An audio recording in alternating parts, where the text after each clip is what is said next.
Guarantee ಟೀಕಿಸಿದ BJP ವಿರುದ್ಧ DCM DK Shivakumar ಗುಡುಗಿದ್ದಾರೆ. ಚಿಕ್ಕಮಗಳೂರಿನ guarantee ಸಮಾವೇಶದಲ್ಲಿ ಡಿಸಿಎಂ ಡಿಕೆ ಶಿವಕುಮಾರ್ ಆಕ್ರೋಶ ವ್ಯಕ್ತಪಡಿಸಿದ್ದಾರೆ. ಗ್ಯಾರಂಟಿ ಬಗ್ಗೆ ಬಿಜೆಪಿಯರು ಪದೇ ಪದೇ ಟೀಕೆ ಮಾಡ್ತಾನೆ ಇದ್ದಾರೆ. ಹಾಗಾಗಿ ಚಿಕ್ಕಮಗಳೂರಿನಲ್ಲಿ ನಡೀತಾ ಇದ್ದಂತ ಗ್ಯಾರಂಟಿ ಸಮಾವೇಶದಲ್ಲಿ ಡಿಸಿಎಂ ಡಿಕೆ ಶಿವಕುಮಾರ್ ಅವರು ಪ್ರತಿಕ್ರಿಯೆ ಕೊಟ್ಟಿದ್ದಾರೆ. ಆರ್ಗ ಜ್ಞಾನೇಂದ್ರಗೆ ಅರ್ಧ ಜ್ಞಾನ 420 ಗ್ಯಾರಂಟಿ ಅಂತ ಅವರು ಹೇಳಿದ್ದಾರೆ.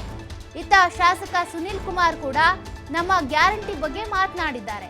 ಹಾಗಾದ್ರೆ ನಿಮಗೆ ಧೈರ್ಯ ಇದ್ರೆ ಗ್ಯಾರಂಟಿ ಬೇಡ ಅಂತ ಬರ್ಕೊಡಿ. ಹಾಗಾದ್ರೆ ಚಿಕ್ಕಮಗಳೂರಿನಲ್ಲಿ ಬಿಜೆಪಿಗೆ ಡಿಸಿಎಂ ಡಿಕೆ ಶಿವಕುಮಾರ್ ಅವರು ಈ ರೀತಿಯಾಗಿ ಸವಾಲನ್ನ ಹಾಕಿದ್ದಾರೆ. ಗ್ಯಾರಂಟಿ ಬಗ್ಗೆ ಟೀಕೆ ಮಾಡ್ತಿರಲ್ಲ, ಗ್ಯಾರಂಟಿ ಬೇಡ, ಗ್ಯಾರಂಟಿ ಫಲಾನುಭವಿಗಳು ನಾವು ಆಗಲ್ಲ ಅಂತ, ಹಾಗಾದ್ರೆ ಬರ್ಕೊಡಿ ಅಂತ ಸವಾಲ್ ಹಾಕಿದ್ದಾರೆ. ತೀರ್ಥಹಳ್ಳಿಯಲ್ಲಿ ಒಬ್ರು ಶಾಸಕರಿದ್ದಾರೆ, ಅವರು ಮಾಜಿ ಮಂತ್ರಿ ಗೃಹ ಮಂತ್ರಿ ಆರಗದ ಜ್ಞಾನೇಂದ್ರ ಅಂತ. ಜ್ಞಾನ ಅರ್ಧ ಇದೆ ಅವ್ರಿಗೆ, ಫುಲ್ ಇಲ್ಲ ಅವ್ರಿಗೆ. ಅವ್ರು ಏನೊಂದು ಹೇಳಿದ್ರು ಅಂತಂದ್ರೆ ಈ ಗ್ಯಾರಂಟಿ 420 ಗ್ಯಾರಂಟಿ ಪಾಪ ಅಂತ ಹೇಳಿದ್ದಾರೆ.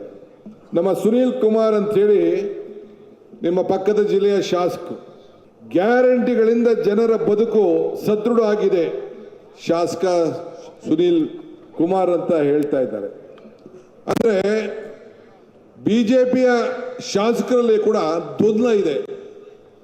ನಾನು ಬಿಜೆಪಿಯವರಿಗೆ, ಜನತಾದಳದವ್ರಿಗೆ ನಮ್ಮ ಗ್ಯಾರಂಟಿ ಬಗ್ಗೆ ಹಗುರವಾಗಿ ಮಾತಾಡೋರ್ಗೆ ಹೇಳೋದಿಷ್ಟೇ, ಜನರ ಬಗ್ಗೆ ನೀವು ಕರೆ ಕೊಡಬೇಡಿ. ಜನರಿಗೆಲ್ಲರೂ ಕೂಡ ವಿಶ್ವಾಸ ಇದೆ ನಮ್ಮ ಗ್ಯಾರಂಟಿ ಬಗ್ಗೆ. ನಿಮ್ ಧೈರ್ಯ ಇದ್ರೆ, ನಿಮ್ಗೆ ಆತ್ಮವಿಶ್ವಾಸ ಇದ್ರೆ, ನಿಮ್ಮ ಕಾರ್ಯಕರ್ತರ ಬಗ್ಗೆ ನಿಮಗೆ ನಂಬಿಕೆ ಇದ್ರೆ ನೀವೊಂದು ಕರೆ ಕೊಡಿ. ಇದು 420 ಸರ್, ಇದು ಗ್ಯಾರಂಟಿ ಡೂಪ್ಲಿಕೇಟ್ ಗ್ಯಾರಂಟಿ, ನೀವೆಲ್ಲ ಸರ್ಕಾರಕ್ಕೆ ಬೇಡ ಅಂತೇಳಿ ಬರ್ಕೊಟ್ಬಿಡಿ ಅಂತ ಕೇಳಿ. ನಾನು ಅವ್ರಿಗೆ ಸಾಷ್ಟಾಂಗ ನಮಸ್ಕಾರ ಮಾಡ್ತೀನಿ. ನೋಡೋಣ ನಿಮ್ಮ ಮಾತು ಎಷ್ಟು ಜನ ಕೇಳ್ತಾರೆ ಅಂತೇಳಿ, ಎಷ್ಟು ಜನ ಕೇಳ್ತಾರೆ ಅಂತೇಳಿ. ತೀರ್ಥಹಳ್ಳಿಯಲ್ಲಿ ಒಬ್ರು ಶಾಸಕರಿದ್ದಾರೆ, ಅವ್ರ ಮಾಜಿ